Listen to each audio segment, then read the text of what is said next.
I'm about to tell you the moment that I realized that I was abandoning myself. In March of 2020, my now ex-husband, he came home from work one day and I had told him when he walked into the bedroom, I no longer wanted to be married.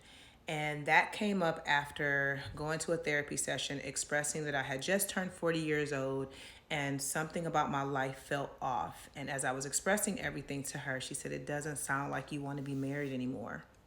And then later that year, I also would end a 25-year friendship because I realized that I was codependent in that friendship. It was unhealthy in many ways, and it was time for it to come to an end. Both of these moments were very terrifying, but they did set me free because what I had learned from both of those relationships that I had been abandoning myself.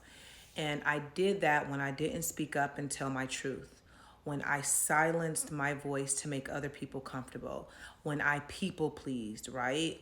Every time that I said yes to things that I didn't really want to do, but I did it anyway.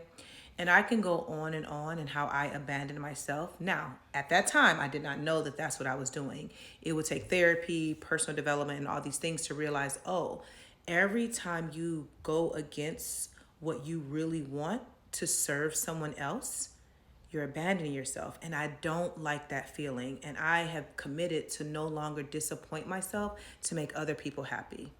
So abandoning them was never the problem. Abandoning me was. And I have committed from this big, beautiful age of 45 that I will no longer abandon myself to make other people happy.